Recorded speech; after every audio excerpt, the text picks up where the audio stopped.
disparaît à l'âge de 6 ans.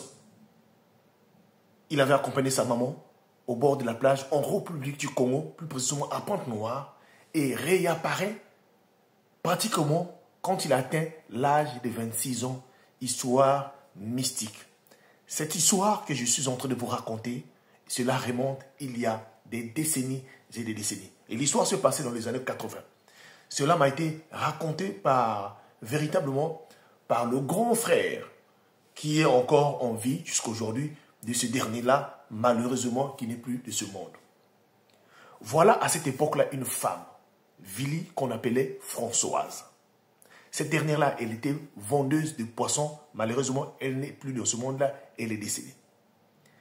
À cette époque, chaque fois, elle partait vendre du poisson au bord de la plage, là où les Béninois ont l'habitude de vendre des pirogues. On appelait ça à l'époque la mer Yvonne. L'histoire se passe à Pointe-Noire, en République du Congo. Et chaque fois, il partait souvent avec son enfant. Et comme les autres enfants étaient grands, restaient, mais il partait avec celui qui avait 6 ans.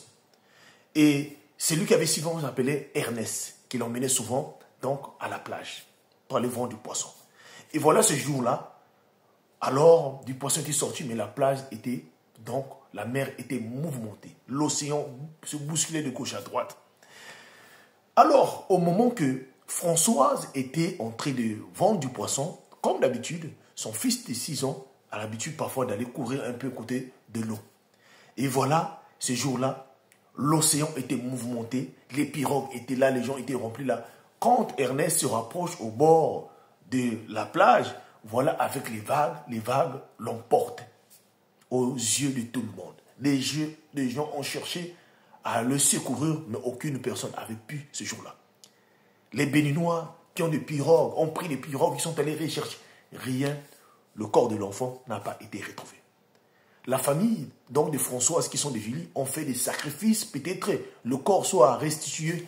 Rien du tout, mes frères et sœurs. Alors, la famille de Françoise était obligée de encore organiser une veillée, mes frères et sœurs. À cette époque-là, cette famille-là vivait au fin fond d'un quartier qui était encore un peu, voilà, de Pointe-Noire. Il y avait encore un peu une brousse. Donc, vous voyez comment ça se passait à cette époque-là. Vers Sierfou. Alors, voilà comment ils ont organisé la veillée. La veillée est passée. La team HPH. Les années sont passées. Donc, voyez-vous, les années 80. L'enfant apparaît 26 ans plus tard, alors qu'il revient à la cour familiale, chez eux, là où il vivait, pour chercher ses parents. Quand il arrive, le jeune homme a reconnu bien la parcelle, là où il vivait avec sa maman. Et à ce moment-là, sa maman était encore vivante. Tous étaient étonnés, les gens ont couru de gauche à droite. Aucune personne ne disait. Le monsieur s'est présenté en disant que lui, c'est Ernest. C'est lui qui était emporté par des vagues dans telle année. Il a donné les dates exactes et tout le monde se sont rappelés. Sauf que les gens avaient des doutes.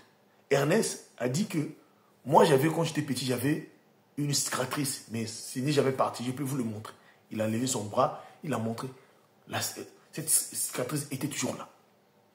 Voilà comment tout le monde était convaincu que c'était lui. Ernest est resté avec eux. Il a expliqué qu'est-ce qui lui est arrivé.